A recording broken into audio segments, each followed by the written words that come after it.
মা বোনেরা আমার, আপনাদের আমল করা বিরাট সুবিধা। বিসমিল্লাহির রহমানির রহিম সকালে কইয়া ফজর নামাজটা পড়ার পরে বিসমিল্লাহির রহমানির রহিম কইয়া খালি যদি গড়টা ঝাড়ু দেয়, বুঝছেন, আইগনাটা ঝাড়ু দেয়, মুখের মধ্যে দোয়া রাখে, বিসমিল্লাহি লা ইয়াযুররু মা ইসমিহি শাইউন ফিল আরদি ওয়ালা ফিস সামাই ওয়া হুয়াস সামিউল আলীম। আল্লাহ রাব্বুল আলামিনের ঘর কাবা ঝাড়ু দেওয়ার মতো সমান সব তার নামে আমল দিব। সুবহানাল্লাহ। এই যে বাচ্চারা যে দুধ খাওয়া, এই সর্বনাশ। প্রত্যেকটা দুধের ফুটার বিনিময়ে একটা করে নফল রোজার সওয়াব পায়, এক বছর নফল ইবাদতের সমান সওয়াব পায়। সুবহানাল্লাহ। বহুত সওয়াব। মা বোনদের খালি সওয়াবই সওয়াব, এরা জান্নাতে যাওয়া একদম সোজা। গতিকে মা বোনেরা আমার, অত কঠিন না। স্বামীর কথাটা মানবেন। স্বামী যদি বাজারে যাইতে নিষেধ করা যাবেন না। স্বামী যদি আপনার সাগাই বাড়ি যাইতে নিষেধ করে যাবেন না। যদি আপনার স্বামী নিষেধ করে দেয়, নামাজ আলা বাদ দেখো, ফরজ নামাজ যদি কয় বাদ দে, তাহলে ওই স্বামীর কথা মানা যাবে না। আর যদি নফল বাদ দেবার কয়, হাদিসের ভিতরে আছে নফল বাদ দিয়ে স্বামীর খেদমতে হাজির হয়ে যাবে। হযরত আসিয়া, বহুত লম্বা ঘটনা আছে, বুঝছেন না? নাই, গতিকে আলোচনা করার সময় নেই। সময় আছে? এখন আপনারা বুঝেন, এই যে স্পিকার যে সামনে আছে, সারা রাত চলবো না? নাই, হ্যাঁ, গলায়ও কিছু করবেন না, কিন্তু সামনে খালি শ্রোতাগুলি থাকলে আপনাদের অসুবিধা, আমার কোনো অসুবিধা নাই, বুঝছেন? গতিকে আলোচনা মকসুদ না, আমরা একটা শিক্ষা নিয়ে বাড়ি যাই। কি শিক্ষা? আমরা একটা শিক্ষা নিয়ে আজকে ওয়াদা করে এই প্যান্ডেল থেকে বেরিয়ে যাবো। এক নম্বর শিক্ষাটা হলো কি, আমরা 4টা শ্রেণী যে জাহান্নাম, বাপ, বড় ভাই, স্বামী, বড় ছেলে, এই 4টা থেকে বাঁচবো না ইনশাল্লাহ। ইনশাল্লাহ। সবাই মারে, বোনেরে, পরিবারে, আর কি বেডিরে, এই 4জন রেজায় সবাই কি করবো? মাথা সত্যায় হোক, পিঠ সত্যায় হোক, মা ডাইকা হোক, নিজের পরিবারে যত কিছু বুঝাইয়া হোক, আপনি কি করেন? কন্ট্রোল করেন। দিনের দাওয়াত দিতে হবে বুঝান। যদি আপনি না দেন, কালকে আমাদের দিন কাট করার খারাপ আপনি হিসাব দেবো। হো কলিমদ্দি, তুই যদি বউ রাখ করে, যদি তোর দম নাই, বিয়ে করছিস কি জন্য? বিয়ে করে বউ কন্ট্রোল করা হয়েছে না, নামাজি বানাবার হয়েছে না? ফিরিস তারা কি করবো? আসি গুতা মারি দেবো। হ্যাঁ, কলিমদ্দির ভাই সলিমদ্দি, বিয়ে করে একটা বেড়ি সর সাথে পাইস না, আবার তো রাগ উঠলে এরকম ধরনের বাসা কাছে তখন আবার ভয় করে। তাহলে যখন নাকি রাগ উঠলে ওই কথাটা ভয় করে, তখন আপনি ওই বই দেখেন নামাজের কথা কন।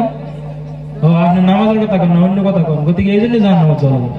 গতিকে আমরা একটা শিক্ষা লইলাম, বোনেরে, মারে, বেডিরে, পরিবারে বুঝাবো ইনশাল্লাহ। ইনশাল্লাহ। এগুলো আমার ডিউটিটা ফরজ। এটা ভাবতেছেন কি সুন্নত নাকি, নফল নাকি, মুস্তাহাব নাকি, ওয়াজিব নাকি? ফরজ। তাদেরকে বুঝানি, তাদেরকে পর্দায় রাখা ফরজ। এটা ইনশাল্লাহ করবো সবাই না? ইনশাল্লাহ। আর একটা বস্তু, আমরা যে মা বোনদেরকে বুঝাবো, আমরা ঠিক হবার দরকার আছে না? না, একটা বেমার কিন্তু আমাদের ভিতরে আছে। আমি পয়লা কইছি, আমাদের সারা শরীরে ব্যথা, ওষুধ দিব কোথা? কিরকম সারা শরীরে ব্যথা? মিশা কথা ডেলি কই, নামাজ পড়ি না, হারাম খাই, ওয়াদা করলে ভঙ্গ করি, মোবাইলের মধ্যে কই একটা করি আর একটা, কই আছিস? সাইকো বাজার বড় সেদামারি এক জায়গা আছে আর এক জায়গা কয়। এইগুলি বস্তু যাতে আমরা বাদ দিই, মিশা কথা না কইতাম, ওয়াদা খিলাফ না করতাম। আমরা এই জন্যই তো কইছি, ইসলামের ভিতরে কইছে শিক্ষা দেওয়া। ইকরা বিসমি রাব্বিকাল্লাযী খলাক, সর্বপ্রথম যে কোরআনের আয়াত নাযিল হয়েছে আল্লাহর নবী সাল্লাল্লাহু আলাইহি ওয়াসাল্লামের কাছে, কি নাযিল হয়েছিল? ইকরা, পড়ো পড়ো, ইকরা বিসমি রাব্বিকাল্লাযী খলাক। সর্বপ্রথম যে আয়াত নাযিল হয়েছিল পড়ার বিষয়ে, জ্ঞানের বিষয়ে নাযিল হয়েছিল। গতিকে আমরা আজকে কলিমতে সলিমতে পড়ি না। আলহামদুলিল্লাহ সূরার মধ্যে 99টা ভুল, দোয়া কোনো তো জানি না, আত্তাহিয়াতু মাঝে মাঝে কই, মাঝে মাঝে ছাড়ি দেই। হ্যাঁ, নামাজ পড়বার গেলে 10 রাকাত নামাজ পড়ি 2 মিনিটে। যদি জিজ্ঞাসা হয় সূরা কেরাত কিরকম স্পিডে কোন, আলহামদুলিল্লাহ রাব্বিল আলামিন আমিন মাঝেরটুক তো আমি জানি, ওইটুক কই না। আলহামদুলিল্লাহ রাব্বিল আলামিন আমিন মাঝেরটুক তো আমি জানি, এটুক কই না। কোন নামাজ হবো? আলহামদু সূরা 60টা আয়াত না বললে নামাজ হবে না। ওয়াজিব সূরাতুল ফাতিহা পড়া ওয়াজিব। ওয়াজিব যদি তরফে নামাজ হবে না। কোথায় আমরা এটা জানি না। দোয়া কোনো যদি বেতন নামাজ না করে নামাজ হবে না।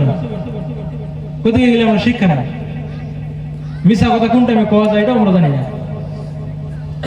আমি মিশা কথা কম আপনাদের সাথে আমার পাপ হবে না। হালত আছে, শর্ত আছে, মান ঠিক লাগাইয়া কওয়া লাগবে। এই জন্য কইছি ইসলামের ভিতরে শিক্ষা করো। আপনাদেরকে ডাকলে আসেন না, শিক্ষা গ্রহণ করেন না, সূরা কেরাত শিখেন না, ওযুর ফরজ শিখেন না, গোসলের ফরজ শিখেন না। ওযুর ফরজ গোসলের ফরজ যদি আমরা না জানি, সন্তানদের জন্ম দিব বলটু মিয়া হবে।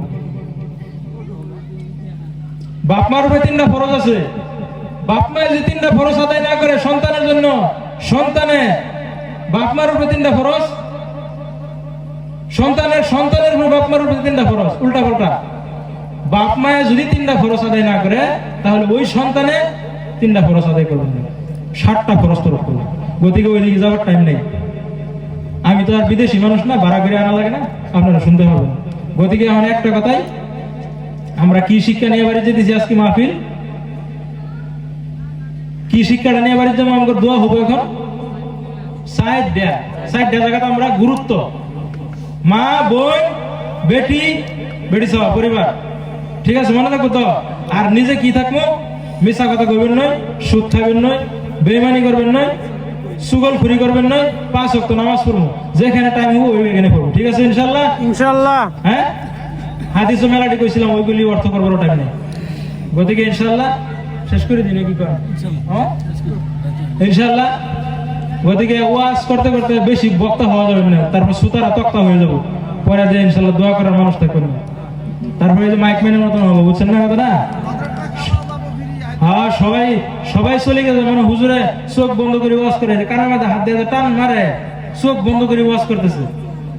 এই ফাঁকে ফাঁকে সুতারা শুনতে শুনতে সবাই গেছে গা, মাইক ম্যান গুগলত বসে আছে, চট্টি বলে আল্লাহ হুজুর খুব ভালো আছে, ওয়াজ ছাড়বো, আমি একটু ঘুমাইতাম। তখন হুজুরে যেটা চোখ খুলছে, খুললে দেয় সামনে তো একটা মানে টানের ঘর মানুষ সব বেয়াত, সাদামারির মানুষ সব বেয়াত, একটা মানুষ না আমার একলা ভালাই দিয়ে গেছে। সাইড দিয়ে সাইড দেখে একজন বসিয়ে জিমাইতেছে। ভাই ইমানদারের ভিতরে তুমি আর সব এগুলো একটা মানুষ নাকি, দেখা তো সবাই গেছে আমাকে ভালাই দিয়ে, আমাকে ছাড়িয়ে গেছে। হুজুর আমি ইমানদার না বেমার আমি জানি না, আমি হয়েছি মাইক ম্যান, আপনার মাইক ছাড়েন আমি যাইতে পারি না। গতিকে ওরম ওয়াজ করা যাবে না। গতিকে আমার ইনশাল্লাহ আশা আছে ভবিষ্যতে ইনশাল্লাহ আর মাহফিল দিব না করে ইনশাল্লাহ। ইনশাল্লাহ সময় যখন ডাক দেই, যখন ডাক দিব তখন ইনশাল্লাহ হাজির হবেন তো দিনী মজমুয়ার ভিতরে ইনশাল্লাহ। আল্লাহ রাব্বুল আলামিন সবাইকে তৌফিক দান করুক, আমিন। ওয়া আখিরু দাওয়ানা আলহামদুলিল্লাহি রাব্বিল আলামিন। সবাই ইনশাল্লাহ দুরূদ শরীফ পড়েন, আমার মা বোনেরও দুরূদ শরীফ পড়েন।